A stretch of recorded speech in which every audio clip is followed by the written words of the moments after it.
Good morning, ladies and gentlemen. Welcome to our session on what kind of growth do we need to sustain our future. I'm Vijay Vaitheswaran. I am the Global Energy and Climate Innovation Editor of The Economist. It's my great pleasure to be your immoderate moderator for this session. I am delighted to have such a distinguished group of experts with us. We will be hearing today on this very, very important topic, really the central topic in a way that brings together all of the sessions, all of the topics that the different councils are working on through one lens. We have, to my immediate right, Masood Ahmed, President of the Center for Global Development. We have, to my immediate left, Kumi Kitamori, Deputy Director of the Environment Directorate at the OECD.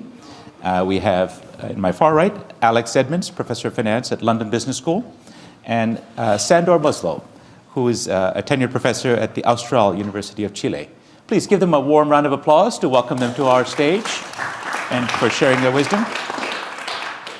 I would like to also welcome not only the audience that's present here in this wonderful room, but also all of you joining us on the live stream. So thank you for being with us. If you are sharing about this event with your social channels, please use hashtag AMGFC23. We do appreciate that. This is an open session. Now, growth has been one of the potent topics of discussion of late related to the topics we're here to discuss here in Dubai. The last time it was such a potent global topic was really back in the 1970s, where we had a swirl of issues that the world considered. Population was considered to be out of control. There's questions of food scarcity that were being considered at that time. Environmental resources and degradation, of course, were also a huge concern. A group of thinkers known as the Club of Rome, some of the most eminent thinkers, Nobel Prize winners, economists, at that time argued that, in fact, there was a limit to growth.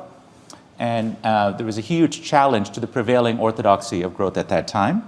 And we saw this debate rumble on for a decade or more, until we saw something of a breakthrough.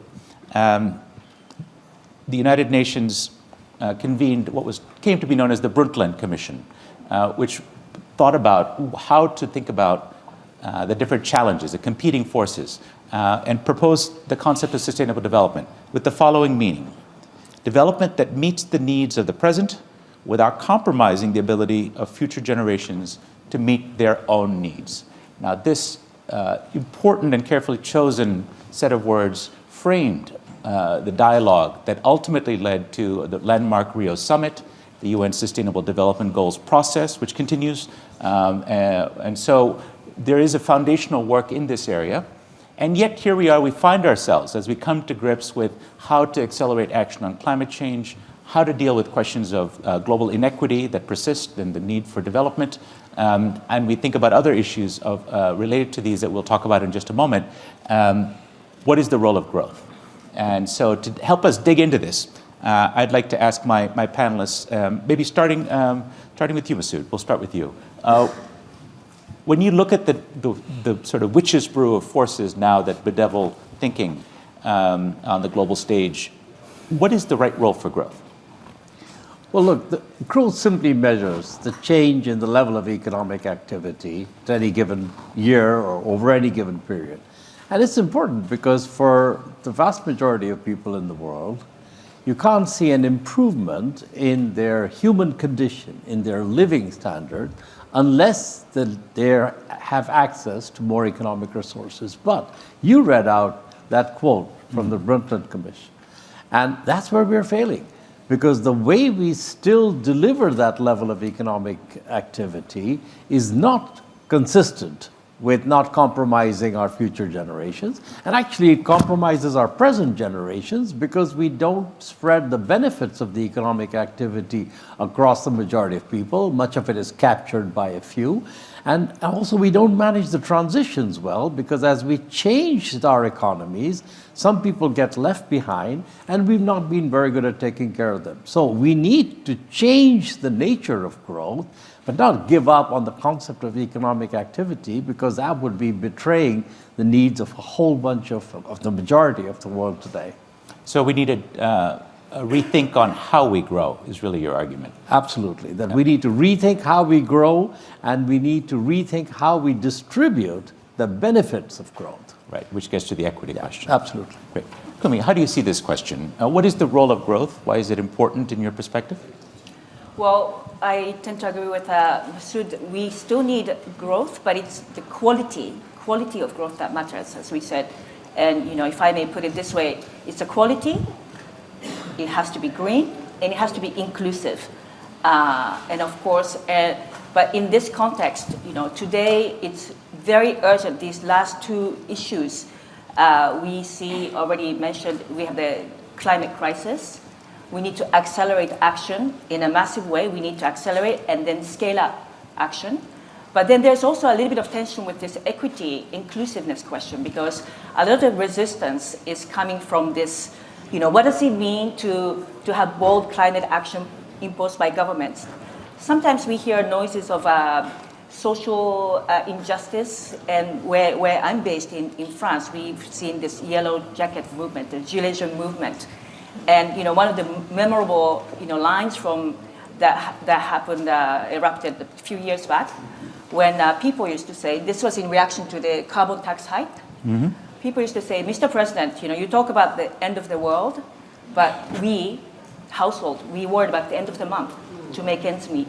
What are we going to do when the price of gasoline and daily mobility, going to work, etc., it's going to cost us so much when there are no other alternatives, especially for people who live in rural areas. So there's a little bit of tension between this inclusive growth and green growth that we ideally want to achieve both to go together. Well, let's press on that. You're in Paris. You obviously lived through regular protests for many reasons. Paris is renowned for its protests. Right. But in that particular case, it did highlight the tensions. Yeah. The first rule of economics is, there's no free lunch. And there are often trade-offs, right? Are we engaging in magical thinking by saying that we can achieve some kind of growth that can achieve all objectives, whether it's equitable outcomes, climate outcomes, and then we can fill in the blank. Productivity increases. I see multiple uses of things that people deem to be desirable, that they want growth to achieve, and that somehow can be also made desirable with what everyone else wants. Since you're at an economics institution, what do you think about the trade-offs that we need to think about? Is there some word of wisdom or caution you can provide? I think this is where a lot of the focus of further policy analysis is needed. As economists, we spent a lot of time earlier decades to look at the link between productivity growth and where I'm coming from, where I'm sitting, and green growth. Much more analysis needed to look at the interface and interplay between the inclusiveness, social aspect, and going green, low carbon, and climate resilient. And there are, of course, much has been studied, and it's being studied as of now, where the biggest buck for the climate action is needed. Transport, energy, buildings. But the latest IPCC report says that up to a third of emission reductions needed to 2050 will have to come from individual behavior, and that's individual households.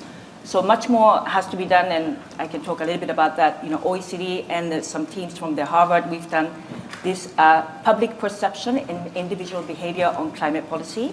Colleagues at IMF has done similar studies. Okay, well, we'll come back to that when we drill okay. into some of the solutions. But Sure. that's a good point, and maybe finding sweet spots. Not everything can be achieved, but you can find areas where you can find those sweet spots. Alex, let me turn to you. You're a professor of finance. Yes. But if I'm not mistaken, you have an interesting perspective on GDP, that financial growth is not the only way to think about growth.